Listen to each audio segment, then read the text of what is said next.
친애하는 독자 여러분 가운데 잘못해서 유리에 베인 경험이 있는 사람이라면 그 상처가 얼마나 아픈지 또 고약할 정도로 아주 더디게 아문다는 것을 잘 알 것이다. 마리는 몸을 일으키기만 하면 심한 어지럼증을 느꼈기 때문에 거의 일주일 동안 침대에 누워 있어야 했다. 그러다가 마침내 건강을 완전히 되찾았고 전처럼 신나게 방 안을 뛰어다닐 수 있게 되었다. 유리문이 달린 장식장은 무척이나 근사해 보였다. 나무, 꽃, 집, 예쁘게 꾸민 인형들이 반짝이는 모습으로 다시 그 안에 세워져 있었기 때문이다. 마리는 자신이 그토록 아끼는 호두까기 인형의 모습도 찾아볼 수 있었다. 호두까기 인형은 장식장 두 번째 칸에 서서 튼튼한 이를 모두 드러낸 채 마리를 보고 웃고 있었다. 몹시 흐뭇해하면서 사랑하는 호두까기 인형을 바라보던 마리는 문득 드로셀마이어 대부가 들려준 이야기를 떠올렸다. 결국 호두까기 인형이 마우제링크스 부인과 그 아들에게 맞서 싸우는 이야기였다는 생각이 들자 마리는 마음이 무거워지기 시작했다. 마리는 호두까기 인형이 사실은 뉘른베르크 출신의 젊은 드로셀마이어, 즉 안타깝게도 마우제링크스 부인 때문에 마법에 걸린 드로셀마이어 대부의 상냥한 조카가 틀림없다고 생각했다. 왜냐하면 피를리파트 공주 아버지의 왕국에서 솜씨 좋은 시계 제작자로 일하고 있는 사람이 바로 고등법원 판사인 드로셀마이어라는 것을 이야기를 듣는 내내 단 한 번도 의심해 보지 않았기 때문이다. 그런데 왜 당신의 삼촌은 당신을 도와주지 않은 걸까요? 도대체 왜 도와주지 않은 거죠? 그렇게 한탄하던 마리는 자신이 직접 보았던 전투가 호두까기 인형의 왕군과 왕의 자리가 걸린 싸움이었다는 생각이 점점 강하게 들었다. 실제로 모든 인형들이 호두까기 인형의 신하였으니 궁중 점성술사가 예언한 대로 드로셀마이어 젊은이는 인형 왕국의 왕이 된 게 맞지 않은가? 영리한 마리는 이러한 앞뒤 사정을 곰곰이 잘 따져보았다. 마리는 호두까기 인형과 그의 신하들이 살아 움직이고 자신이 굳게 믿기만 하면 인형들이 곧바로 살아 움직일 게 틀림없다고 생각했다. 그런데 그게 아니었다. 인형들은 뻣뻣하게 굳은 모습으로 꼼짝도 않은 채 장식장 안에 그대로 서 있었다. 그런데도 마리는 확신에 찬 믿음을 버리지 않았다.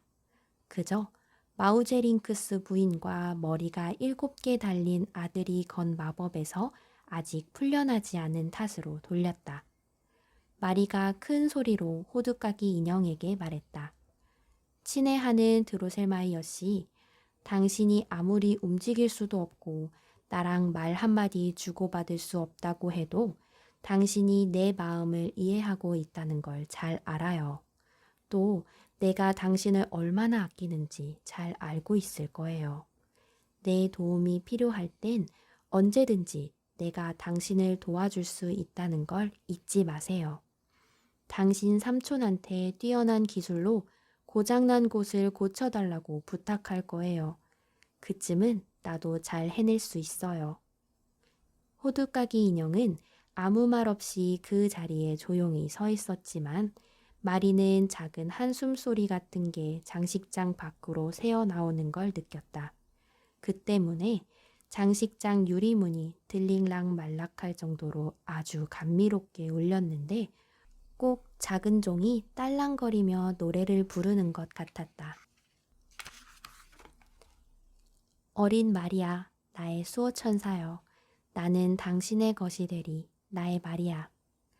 마리는 온몸이 오싹해지면서 소름이 끼쳤지만 왠지 기분이 좋았다.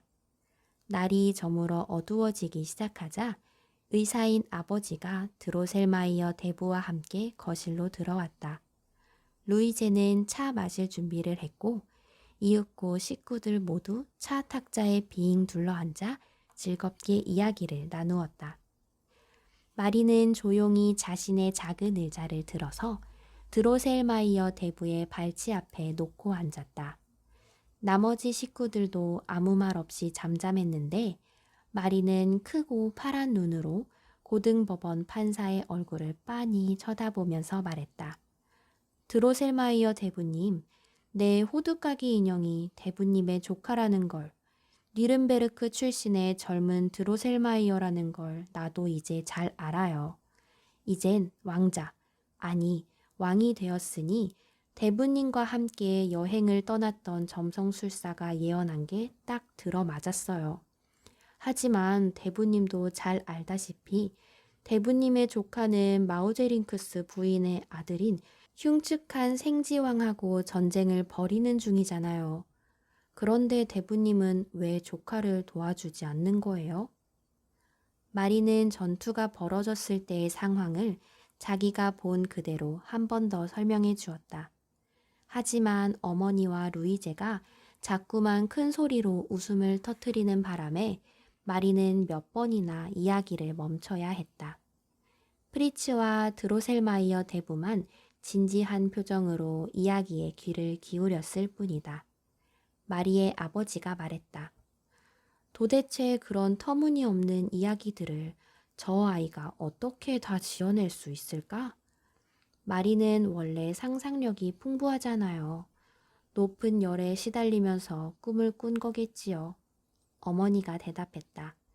그러자 프리츠가 말했다. 다 거짓말이야. 빨간 제복을 입은 내 경비병들은 그런 겁쟁이들이 아니라고. 쳇, 그런 겁쟁이들이라면 내가 단단히 혼내줄 테야. 드로셀마이어 대부는 이상야릇한 미소를 지으며 어린 마리를 안아 무릎 위에 앉혔다. 그러고는 여느 때보다 더 다정한 목소리로 말했다. 사랑스러운 우리 마리, 너한테는 나를 비롯한 모든 사람들에게 주어진 것보다 더 많은 것이 주어졌단다. 아름답고 찬란한 왕국을 다스리고 있으니 너는 피를리 파트처럼 처음부터 공주였던 것이 틀림없어. 하지만 앞으로도 계속 가엾고 못생긴 호두깎이 인형편을 들면 고통스러운 일을 더 많이 당하게 될 거야. 생지왕이 여기저기서 호두까기 인형을 노리고 있지 않느냐. 그렇지만 내가 아니라 바로 너, 오로지 너 한 사람만이 호두까기 인형을 구해줄 수 있단다. 그러니 지금 그 마음이 변치 않도록 마음을 굳게 먹으렴. 마리뿐만 아니라 식구들 가운데 누구도 드로셀마이어 대부가 무슨 뜻으로 그런 말을 하는지 알 수 없었다. 의사인 아버지는 영 이상한 생각이 들어서 고등법원 판사의 맥을 짚어보기까지 했다. 이복의 친구, 자네 뒤통수 부근에 심하게 피가 몰려있는 것이 느껴지는군. 내가 처방전을 써주겠네. 어머니는 심각한 표정으로 고개를 설레설레 흔들며 나지막하게 말했다. 판사님 말뜻을 짐작할 수도 있을 것 같아요. 하지만 그걸 정확히 어떻게 표현해야 할지는 나도 잘 모르겠어요.